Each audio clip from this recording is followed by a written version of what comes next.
So hello guys, welcome to CBSE student. आज हम important question करने वाले हैं इकोनॉमी का chapter 4, globalisation and the Indian economy. So यदि आप चैप्टर 1, 2, 3 इकोनॉमी का नहीं देखे हैं इम्पॉर्टेंट क्वेश्चन का, सो आप आई बटन को क्लिक करके देख सकते हैं, या तो फिर हमारे प्लेलिस्ट में जाके इम्पॉर्टेंट क्वेश्चन देख सकते हैं। सो आज हम इम्पॉर्टेंट क्वेश्चन करने वाले हैं globalisation and the Indian economy. So copy pen लेकर रेडी हो जाइए इम्पॉर्टेंट क्वेश्चन लिखने के लिए, साथ ही मैं आंसर भी उसका दूंगा।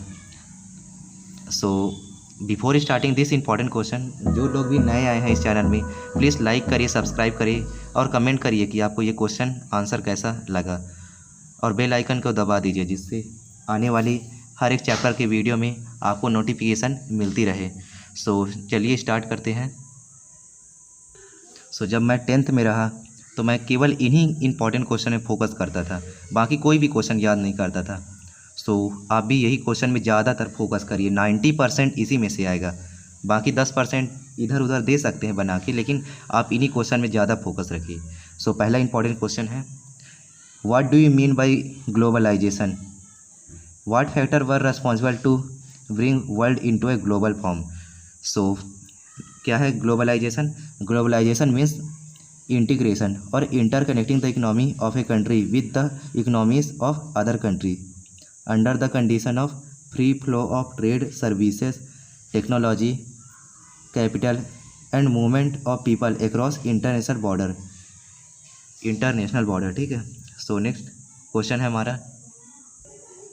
सो next question, what is investment? ये आपको 1 मार्क क्वेश्चन है, पूछा जा सकता है। सो इन्वेस्टमेंट क्या है? The money that is spend to buy assets such as land, building, machines and other equipment is called investment. So foreign investment क्या है? What is foreign investment? Next 1 mark question important है। So investment made by MNC means multinational company is called foreign investment. So next question हमारा है, what is known as liberalisation? So liberalisation क्या है? Removing barrier or restriction setup by the government is known as liberalisation. So next question है, what are the various way in which MNC setup और control production in other country? So answer क्या है?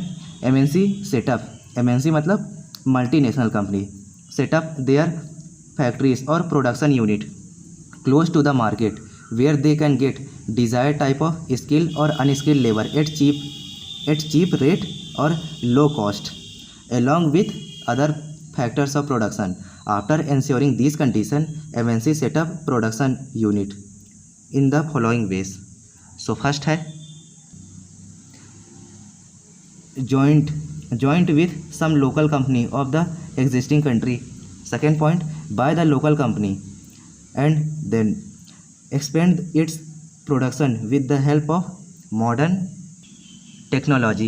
So third point है, they place order for small producer and sell these products under their own brand name to the customer worldwide. So next question है, what is MNC या what are MNC? MNC क्या है? An MNC is a company that own or control production in more than one country. So next question है, how does foreign trade lead to integration of market across countries? Explain with an example other than those given here. So first point है हमारा, foreign trade provide opportunities for both producers and buyers to reach beyond the market of their own countries. Second point, goods travel from one country to another. Third point, competition among producers of various countries as well as buyer prevails. 10 यहाँ से आप लिख लीजिएगा, ऊपर question में दिया है foreign trade lead to integration of market across countries, यहाँ तक आप लिख लीजिएगा। यहाँ 10 के आगे आप यहाँ से foreign trade lead to integration of market across countries यहाँ तक लिख लीजिएगा। सो एग्जाम्पल में आप लिखिएगा। पहला एग्जाम्पल है, during Diwali season buyers in India have the option of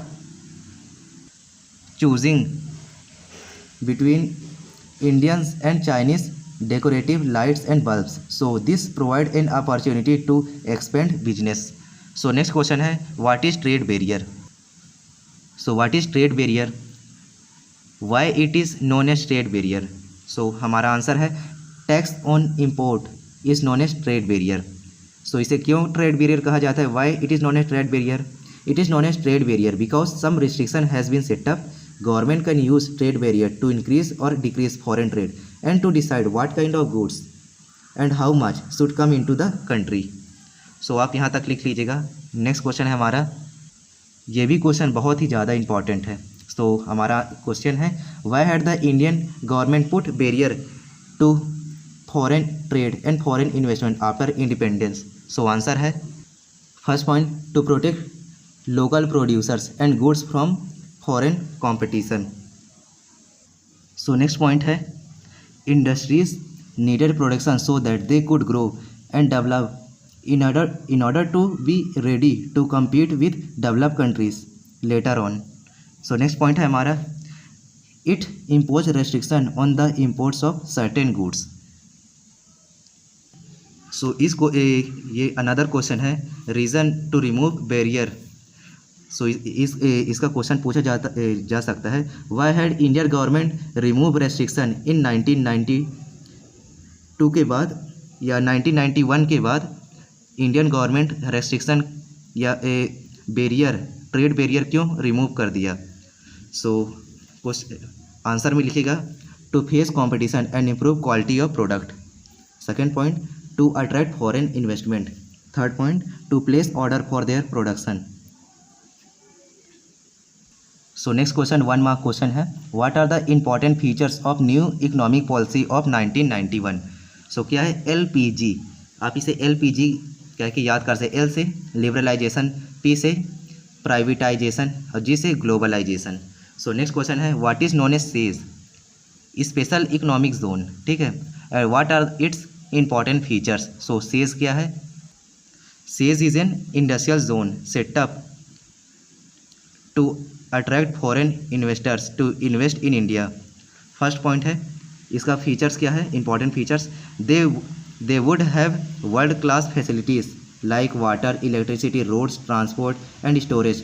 They have educational and recreational facilities. Second point, companies who set up production unit in SEZ do not have to pay tax for the initial 5-year period. So next question है, what is WTO and what are its function? So WTO means world trade organisation क्या है? So world trade organisation क्या है? WTO is one such organisation whose aim is to liberalise international trade. So इसका function क्या है?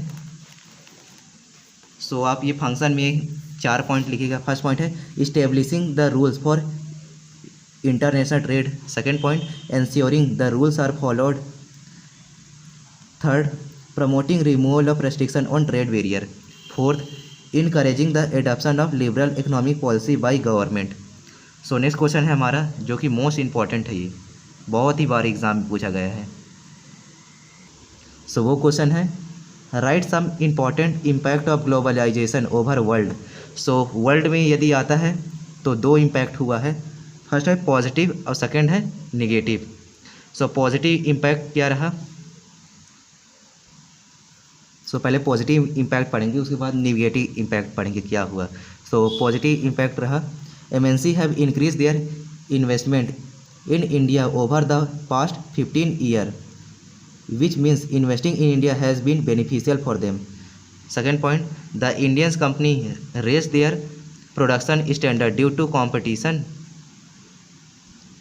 And they also got new technology by collaborating with MNC. So next point है हमारा, some large Indian companies become MNC like Tata, Asian Paints, Infosys etcetera. Next point, more jobs for people and more opportunities for companies. Next point, more choices, cheap product and standard of living increase. So negative impact देखते हैं अब क्या हुआ. So ये देखिए negative impact. First point है, small business या companies could not face the competition and had to be shut down. Example है टॉय फैक्ट्रीज। नेक्स्ट पॉइंट है हमारा labour laws were made flexible which was against the employers.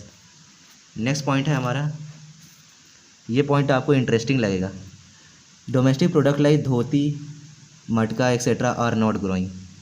So next question है हमारा, do you agree that the impact of globalisation is fair and everyone has gots its benefits.